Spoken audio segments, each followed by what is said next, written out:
Alright, welcome. My name is Bushabi Jr. Now, a section of education stakeholders are calling for abolishment of delocalization of teachers and retaining of boarding schools, even as the government seeks to fully implement the competency-based curriculum system. The calls were made on the first and second day of public hearings convened by the Presidential Working Party on Education Reforms. And as Chepchumba Sharon reports, Kenyans from all walks of life have been expressing their opinions in submission to the review team. 844 system. Opinion was, however, divided as some stakeholders call for a reorganization of the CBC to make it more affordable for all. This emerged as parents, learners, teachers, political leaders and other stakeholders gave their views to Presidential Task Force on Education Reforms, which embarked on public engagements on Tuesday. Mtoto wa grade 4 na mara mwisho kuja kuniambia kwamba anataka computer set tuitengeneze na mchanga abebe apeleke shule. Mimi kama mzazi nina muda gani? Nitamtafutia chakula na mavazi ama nitakuwa nachukua muda wangu kutengeza kitu kama hicho? Kwa hiyo pia imekuwa ni kero kwa wazazi, na kuna wazazi wengi ambao hawana uwezo wa kusimamia homework za watoto wao. Kwa hiyo mimi nasema kwamba ule mtaala ambao tumetoka wa 844 mbona usiboreshwe? Yale masomo muhimu ya vitendo ambayo tulikuwa nayo, ya ushonaji, ya kupika, ya michezo, ya biashara, hiyo ikirudi bado tutafika katika yale matokeo ambayo tunataka kwa CBC. So we are worried because our kids are like the pioneers and they are being used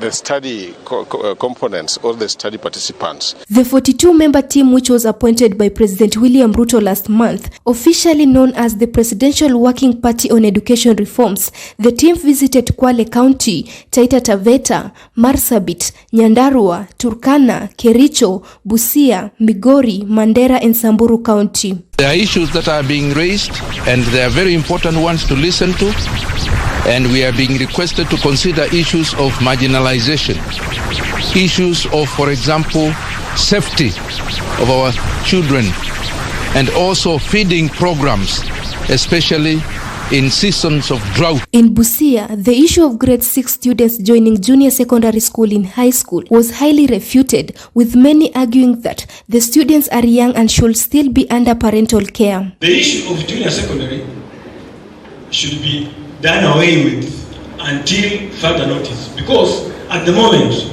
they are not well prepared. The nature of the content at junior secondary is supposed to be for secondary school teachers, so they should be able to click into the way they can be able to post secondary schools to primary. The same was also a topic of discussion in Kericho County, with participants saying the secondary school cannot accommodate junior secondary school students. The primary schools alone in Kericho County are 700 plus, and the secondary schools are almost a quarter, that is 270. So with one class per school that has been built for CBC, that shows that our structures cannot accommodate. Stakeholders in Kwale County suggested the modification of the CBC that will include abolishing the parties of unaffordable materials for learners. Wazazi wengi wameanza kulalamika kwa sababu ya vitu vinavyoitishwa ni walimu kwa sababu ya wanafunzi. Wanafunzi wanahitaji vitu kama vile mananasi, mayai, kuku, vitu kama vile boxes au simu, na kutengenezewa vitu ambavyo wazazi hawajajua kuvitengeneza. Kama CBC itaendelea na zile stakabadhi vitu ambavyo vitakana kutumia kule shule, ni serikali yenyewe inunue vitu peleke kule. Lakini kama tutaambiwa sisi wazazi tugharamike, sisi wengine tuwanyonge, naona hiyo CBC itafaa wale ambao matajiri. Migori County largely focus on the fact that special needs children have been neglected in the process of ensuring they have smooth transition in the CBC curriculum. The special need learners will do much better. Currently, if I want something concerning special needs, I have to travel to Nairobi.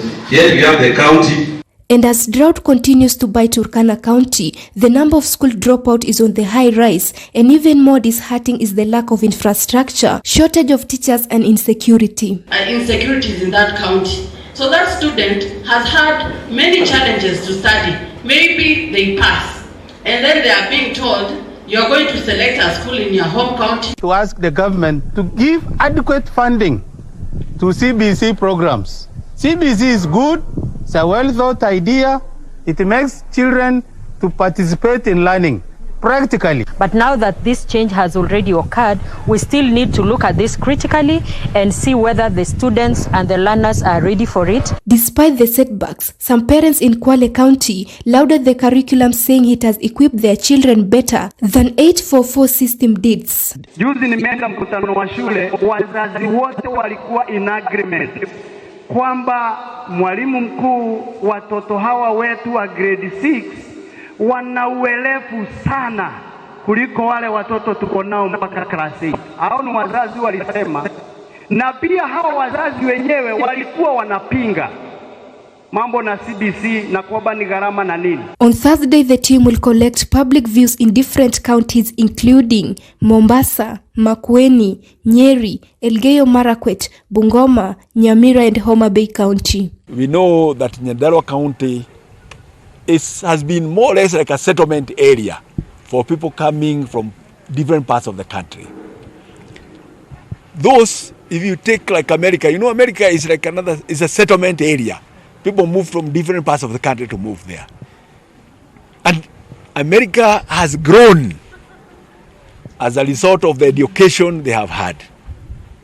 I believe that the concern that the Nyandarua people have shown yesterday and today to come and give their views is because of the concern they have for education. Should the children remain, or the pupils remain in primary school, should they move to secondary school?